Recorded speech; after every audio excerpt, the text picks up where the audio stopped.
Buenas tardes, doctor y compañeros. Nuestro grupo le está en la revisión de un caso clínico asociado a demencia tipo Alzheimer. Siguiente. Primeramente, debemos tener en cuenta que la demencia tipo Alzheimer es una enfermedad neurodegenerativa, insidiosa, progresiva y reversible, con un patrón clínico topográfico de tipo cortical asociado a depósitos de beta-amiloide y proteína tau hiperfosforilada. Su incidencia es en mayores de 65 años, donde más del 20% de las personas son mayores de 80 años. Su prevalencia global es de 24 millones. Debemos tener en cuenta que en la clínica vamos a tener un paciente que nos llega con apatía, irritabilidad, ansiedad, desorientación visoespacial, alteraciones de la memoria reciente y en inatención. Si un paciente llega y no tiene estas características, es muy poco probable que el paciente presente Alzheimer. Siguiente. Esta es una femenina de 58 años con historial de repetitividad, pérdida de la memoria y pérdida de la función ejecutiva de 2 años de evolución y fue derivada de una clínica especializada de la memoria, donde su cónyuge informa de déficit de actividades instrumentales de desempeño de la vida. Ella ya no sabe cómo apagar la estufa, ya no le puede ayudar a él en el atraque del barco, que era una actividad que realizaban en pareja, ya no puede conducir su vehículo motorizado, le cuesta encontrar palabras, leer y escribir, y su historial médico destaca hipercolesterolemia y deficiencia de vitamina D. Se le hizo una resonancia a los 58 años donde reveló leve atrofia cortical generalizada. Siguiente. Dentro de sus antecedentes personales no patológicos destacan 2 años de educación postsecundaria, dentro de los patológicos no tenía ninguno, y en el historial laboral se jubiló a los 48 años por que sus finanzas se lo permitieron. Ella era gerente en una empresa de telecomunicaciones y no se debió a los desafíos cognitivos que le presentaba el trabajo. Siguiente. Dentro de los antecedentes familiares no había antecedentes familiares de primer grado de demencia presenil. Era la mayor de 4 hermanos y ninguno de estos tenía problemas cognitivos. Su padre tenía 80 años, aún vive con enfermedad de arterias coronarias. Su madre fallece a los 79 por fractura de cadera y antecedentes de tabaquismo y fibrosis pulmonar. Dentro de los paternos tenía un tío diagnosticado con enfermedad de Parkinson y su abuela estuvo funcionalmente intacta pero levemente olvidadiza en el momento de su muerte a los 89 años. Siguiente. Ahora continúa mi compañera con el resto del caso. En cuanto al examen físico general, en este no se encontró ningún hallazgo destacable, tampoco había presencia de cataratas preseniles y tenía una audición normal. No hubo evidencia de depresión o síntomas psicóticos. En el caso del examen físico neurológico, este fue pertinente para el tono y la potencia muscular, las cuales se mostraron normales. La paciente tenía una apraxia idiomotora leve en la ejecución de comandos para tareas motoras, sin sugerencia de disfunción cerebelosa, ni tampoco signos de liberación frontal. Ella tenía una marcha normal. Su habla era fluida, aunque a veces podía encontrarse en dificultad para encontrar algunas palabras sin errores parafrásticos, fonéticos o semánticos. En la evaluación neurocognitiva, el Mini-Mental Test tuvo una puntuación de 14/30. La fluidez verbal era deficiente. Tenía habilidades visoespaciales y ejecutivas también deficientes. Siguiente, por favor. Aquí se ve una imagen de la deficiencia de las habilidades visoespaciales, un test de reloj y los 2 pentágonos en el Mini-Mental Test. Siguiente. La impresión diagnóstica, debido a su corta edad y la presentación clínica sin cambios de personalidad, lenguaje o cambio motor, ni fluctuaciones, la enfermedad de Alzheimer de inicio temprano fue el diagnóstico más probable. En cuanto a los diagnósticos diferenciales, se encuentra primero una variante cortical posterior de la enfermedad de Alzheimer y también la presentación atípica de las demencias frontotemporales. La demencia por cuerpos de Lewis se consideró poco probable. Siguiente. El manejo fue inicialmente con un inhibidor de la colinesterasa. El Mini-Mental Test mejoró a 18/30, probado 15 meses después, con una estabilidad en la función. La fluidez verbal mejoró marginalmente. Se agregó memantina al tratamiento inicial, debido a que 18 meses después la función cognitiva disminuyó. 4 años después, la función y la cognición siguieron disminuyendo, necesitándose ser admitida a una instalación de cuidado. Siguiente. Bien, su familia había mencionado algunos posibles episodios de alucinación y con el tiempo desarrolló rigidez muscular, apraxias motoras y empeoramiento de las habilidades perceptivas y del lenguaje. Siguiente, por favor.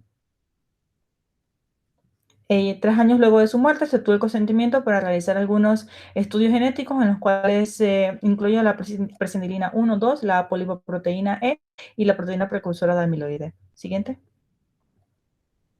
La paciente murió a los 63 años por neumonía y se realizó una autopsia, la cual se confirma el diagnóstico de la muerte y el diagnóstico de enfermedad de Alzheimer. En ella se encontró una mutación en el gen de la presenilina 2 y también en la apolipoproteína E34. Siguiente.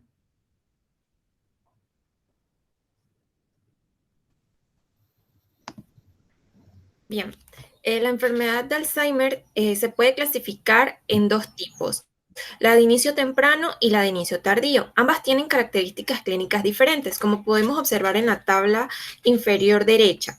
La enfermedad de Alzheimer de inicio temprano tiene una edad de inicio en menores de 65 años, a comparación con la de inicio tardío, que los pacientes tienen más de 65 años. La presentación clínica en la enfermedad de Alzheimer de inicio temprano es no amnésica. Las principales disfunciones son la visoespacial y las apraxias. En cambio, la enfermedad de Alzheimer de aparición tardía tiene una presentación amnésica.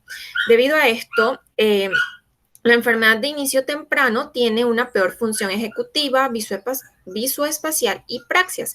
En cambio, la enfermedad de aparición tardía tiene una peor memoria.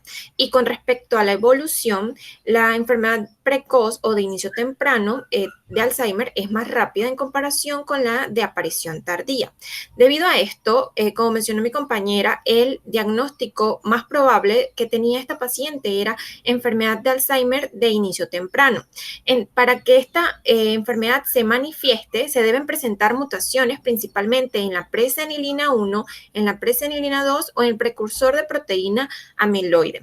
También es importante recordar que la patología de Alzheimer se ve presentada por placas amiloides y también por ovillos neurofibrilares, también por una disfunción sináptica, una inflamación crónica y una muerte neuronal y atrofia del cerebro.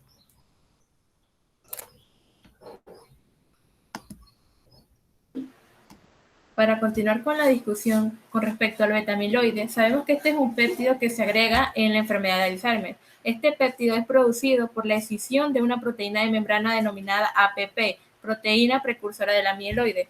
Esta se divide en dos vías, la alfa secretasa y beta secretasa. En esta última, luego por la gamma secretasa, libera el péptido beta-amiloide. Esta determina lo que es la longitud y la patogenicidad del péptido beta-amiloide. La gamma secretasa está compuesta por al menos 4 proteínas. De estas proteínas, la presenilina tiene dos isoformas distintas, la presenilina 1 y 2, que contienen lo que es el sitio catalítico responsable de la escisión. Entonces, sus mutaciones son la causa genética más común de la enfermedad de Alzheimer. Como en el caso de la paciente, esta presentaba una mutación a nivel de la presenilina 2. Se cree que las mutaciones de la presenilina 2 alteran lo que es la escisión de la gamma secretasa, aumentando lo que es la cantidad del péptido beta-amiloide, haciendo que se acumule y forme lo que son las placas u ovillos neurofibrilares. Siguiente.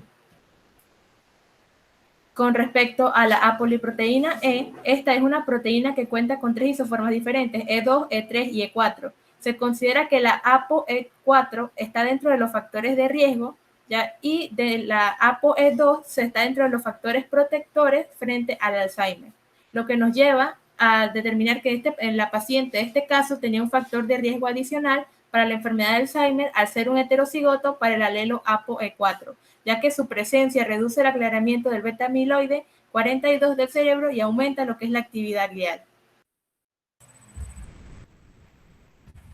Ok. A considerar la novedad de esta mutación, se contempló una búsqueda bibliográfica en base a los datos de las mutaciones de la enfermedad del Alzheimer y de la demencia frontotemporal. Aunque esta mutación no se ha descrito, creemos que es muy probable que la misma era patógena. Se considera que la mutación en sí ocurre en un pequeño bucle citoplasmático dentro del dominio de transmembranal 4 y 5, donde se conserva la presenilina 1 y la presenilina 2, que están altamente conservadas en los vertebrados. Siguiente. Dado que no hay antecedentes familiares definidos de demencia autosómica dominante de inicio temprano, es probable que su mutación de la presenilina 2 fuera un evento aleatorio. No se sabía si era de la madre o del padre, ya que la no paternidad es una explicación alternativa para la falta de un familiar de primer grado, conocido como la enfermedad de Alzheimer de inicio temprano. Sin las pruebas exhaustivas de muchos miembros de la familia, sería imposible especular sobre la forma autosómica recesiva de expresión genética. Siguiente. Como conclusiones tenemos que es concebible que uno de los padres aún pueda albergar una mutación de la preselinidad 2. La no paternidad, pues, es una explicación alternativa para la falta de un familiar de primer grado, conocido como la enfermedad de Alzheimer de inicio temprano, y esta enfermedad tiene una alta penetración autosómica dominante que la hace menos probable en el contexto del mismo paciente. Añadido a estas conclusiones, la herencia danesa puede agregar la demencia familiar danesa como consecuencia remota. Sin embargo, la demencia familiar danesa tiene una presentación clínica muy diferente, con los signos del tracto largo, disfunción cerebelosa, que va a iniciar a la cuarta década, así como la pérdida de la audición y cataratas a una edad temprana. Siguiente. Bibliografía y gracias.